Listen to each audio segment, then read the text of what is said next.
My name is Mignogna with RealFoodFamily.com, and my husband's name is Brendan. These are my daughters, Eden, who's 3.5. Wave. Wave.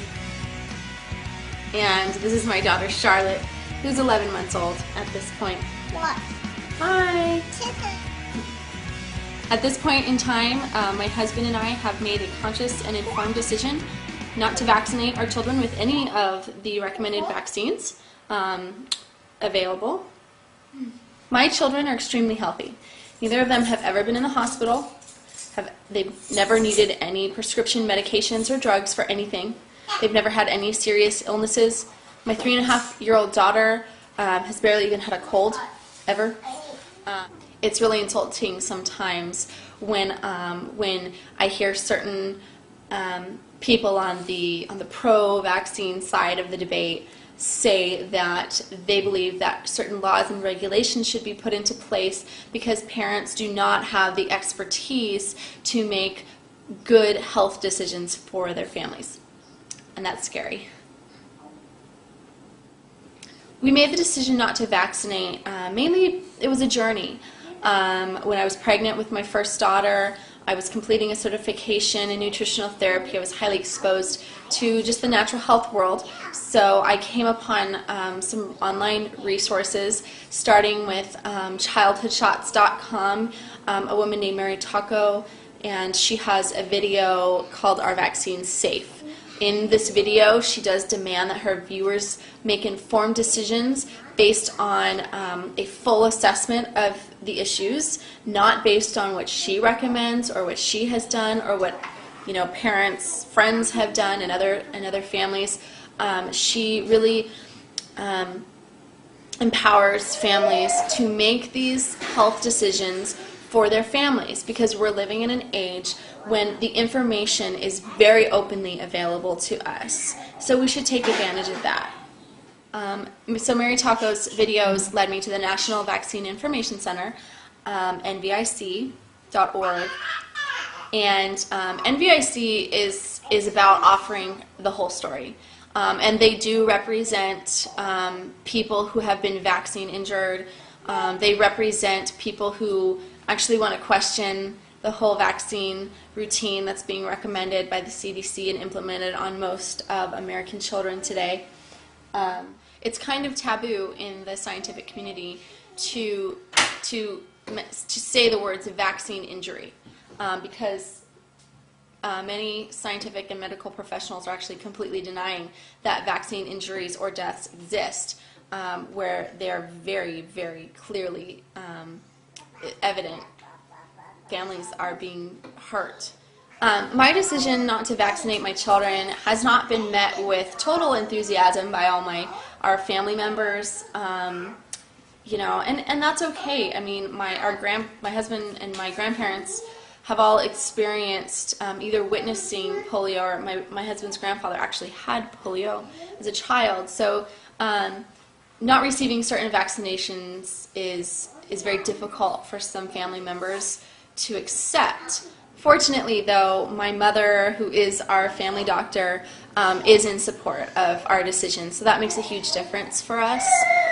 When I actually meet a family, or at least meet a family online, and see their pictures and read their story, and see how much their life very obviously changed after a vaccine was received.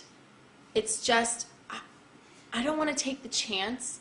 It's just too prevalent today, and the testimonies of families are too available that I can't even imagine being one of those, albeit rare, but they do exist, instances when a vaccine seriously or even mortally affects a child. Another reason why we're so confident in our decision not to vaccinate is because we believe in the importance of dietary and lifestyle health choices that truly impact our children's immunity, such as breastfeeding and the complete elimination of sugar and processed foods from their diet. We eat a very traditional whole food diet based on a lot of the principles of the Weston Price Foundation. And Dr. Price actually showed through his research across the world that people who adhered to a traditional food diet were actually very resistant to some of the most serious diseases like tuberculosis. So one of the really important ways that I teach and implement my education and the choice not to vaccinate is to make sure that families do take the necessary precautions to produce and maintain extremely healthy children with very strong immunity. So besides raising my children in a certain way as far as their diet and our health lifestyle, I guess I do treat my children a little different because they are unvaccinated. I try not to let them be around too many other children when they're very young, as to that's kind of a common practice in most cultures. You protect your infants because they're immunocompromised, they're still developing their immune systems.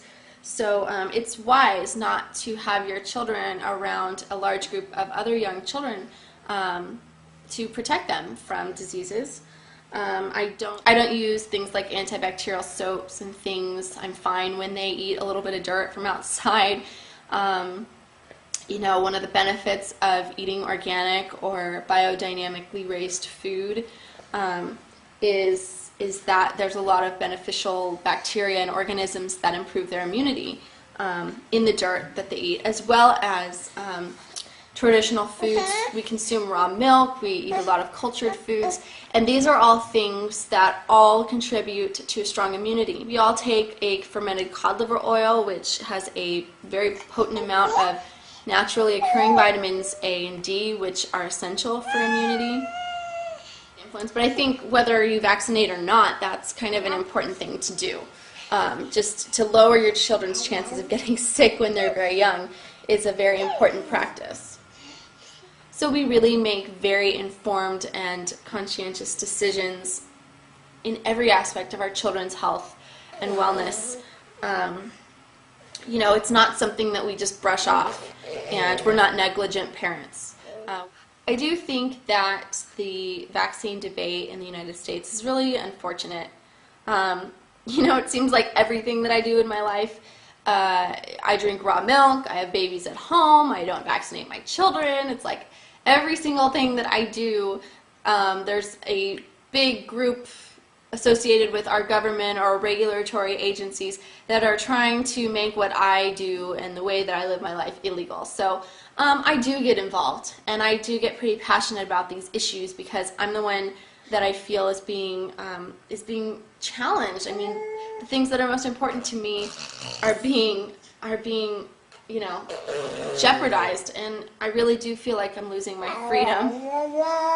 So because all of these elements of my life are being challenged seemingly daily by a government that's supposed to be serving and protecting me, of course I'm going to get involved, and of course I'm going to get passionate about it, because I don't believe in laws. I think the government needs to stop making so many rules, because that's what's creating this dichotomy of thought among our community, our citizens, our society, versus just respecting each other and respecting each other's thoughts. I mean, my family enjoys such strong immunity and such flourishing health. Yet, the CDC, the FDA, the USDA, they're all telling me that the way that I'm living and the way that I'm eating is extremely unsafe.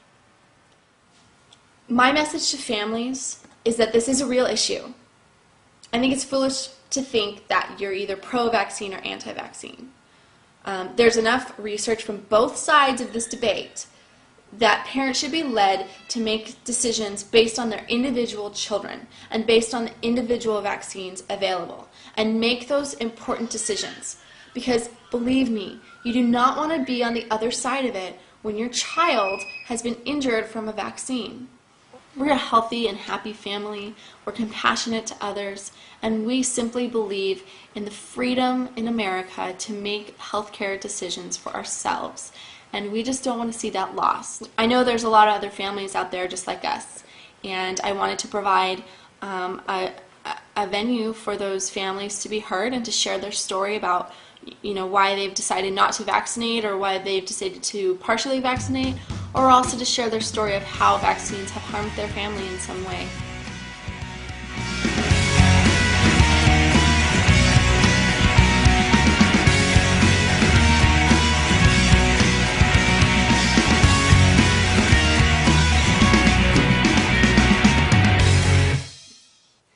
No, okay, you can't do that or else I have to start over, okay? Hey!